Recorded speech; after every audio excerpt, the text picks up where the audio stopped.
ইমাম বুখারী রাহমাতুল্লাহ আলাইহি বুখারী শরীফের মধ্যে বিভিন্ন ধরনের হাদিস এনেছেন। উনি সহিহ হাদিস যেভাবে পেয়েছেন সেভাবে তিনি নিয়ে এসেছেন।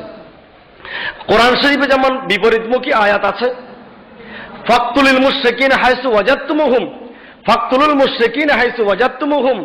এক আয়াতে বলা হয়েছে মুশরিকদেরকে যেখানে পাও সেখানে মারো। আবার আরেক আয়াতে বলা হয়েছে লাকুম দীনুকুম ওয়ালিয়া দিন, তাদের ধর্ম তাদের জন্য, তোমাদের ধর্ম তোমাদের জন্য। এখন দুইটা আয়াত তো বিপরীত।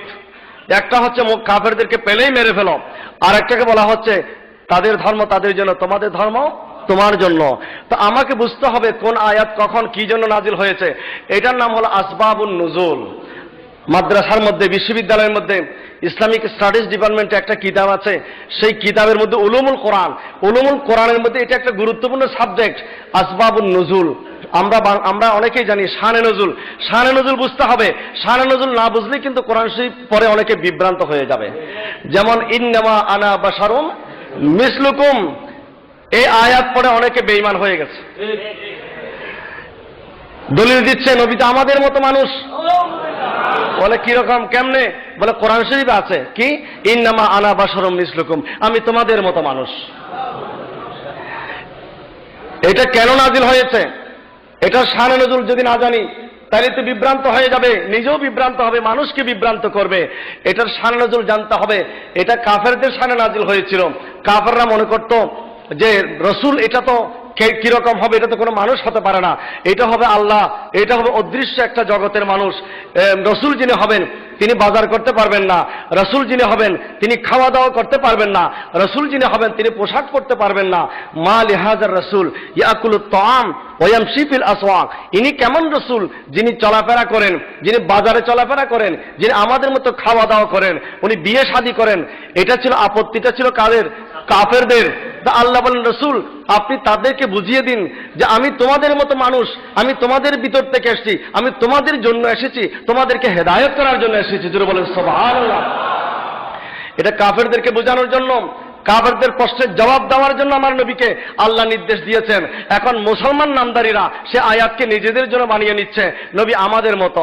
আল্লাহ বলেছেন ওই কাফেরদেরকে বাহ্যিক আকৃতিতে, বাহ্যিক চলাফেরায়, বাহ্যিক সুরতে আমি তোমাদের মতো, বাস্তবিকে হাকিকত কিন্তু আমি তোমাদের মতো না। তো এখন কোন মুসলমান যদি সে আয়াতকে নিজেদের জন্য টেনে নেয় তাহলে বোঝা যাচ্ছে তারা নিজেদেরকে নিজে কাফেরদের কাতারে নিয়ে যাচ্ছে। যেটা কাফেরদের জন্য নাজিল হয়েছে এই আয়াতকে তারা নিজেদের জন্য টেনে নিয়ে যাচ্ছে। ইন্নামা আনা বাশারুম মিসলুকুম, সেটা দেখেছো তুমি সূরা মায়েদার 15 নম্বর আয়াত, ক্বাদ জাআকুম মিনাল্লাহি নূরুন ওয়া কিতাবুম মুবিন, সেটা দেখো নাই? লাকাদ জাআকুম রাসূলুম মিন আনফুসিকুম আজিজুন আলাইহি মা আনিতুম হারিসুন আলাইকুম বিল মুমিনিন রাউফুর রাহিম, এটা তুমি দেখো নাই? ক্বাদ জাআকুম বুরহানুম মির রাব্বিকুম, এটা তুমি দেখো নাই? ইন্না আরসালনাকা শাহিদান ওয়া মুবাশশিরান ওয়া নাযীরা, এটা তুমি দেখো নাই? ওয়াল্লামাকা মা লাম তাকুন তা'লামু ওয়া কানা ফাদলুল্লাহি আলাইকা আযীমা, এটা দেখো নাই? লা তারফাউ আসওয়াতাকুম ফাওকা সাওতিন নবী ওয়া লা তাজহারু লাহু, এটা তুমি দেখো নাই? ইয়া আইয়ুহাল্লাযীনা আমানু লা তুকদ্দিমু বাইনা ইয়াদাইল্লাহি ওয়া রাসূলিহি ওয়াত্তাকুল্লাহ, এটা তুমি দেখো নাই? শুধু একটা আয়াত দেখে টান দিয়ে একদিকে দৌড় দিলে হবে না, বাকিগুলোও দেখতে হবে। সুতরাং কোরআন শরীফ আল্লাহ বলেছেন ইউদিল্লু বিহি কাসীরা ওয়া ইয়াহদি বিহি কাসীরা, কোরআন শরীফ পড়ে অনেকে হেদায়েত পাবে আর কোরআন শরীফ পড়ে অনেকে বিভ্রান্ত হয়ে যাবে। আজকে বিভ্রান্ত হচ্ছে কি হচ্ছে না?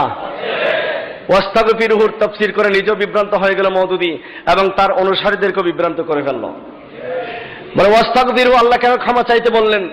তাফহিমুল কোরআনটা খুলে দেখুন, মওদুদি সাহেবের শেষ খণ্ড, সেখানে লেখা আছে আল্লাহ রসুলকে আল্লাহ কেন ক্ষমা চাইতে বললেন? বলে এই জন্য ক্ষমা চাইতে বলেছেন, নবী নবুয়তি দায়িত্ব পালন করতে গিয়ে অনেক ভুল ত্রুটি করেছেন, সেই সমস্ত ভুল ত্রুটির কারণে আল্লাহ তাকে ক্ষমা চাইতে বলেছেন। এই ধরনের কোরআন যারা পড়বে, কারা পড়াবে, যারা লিখবে, যারা অনুসরণ করবে, তাদের ঈমান থাকবে।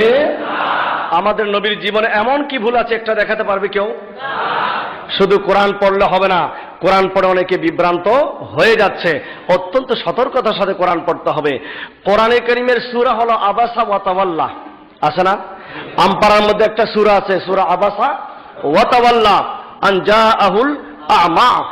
হযরত ওমর ফারুক আযম রাদিয়াল্লাহু তাআলা আনহুর যুগে এক ইমাম সাহেব প্রতিদিন ফজরের নামাজের সময় এই সূরা তেলাওয়াত করত। প্রতিদিন আবাসা ওয়া তাওয়াল্লা।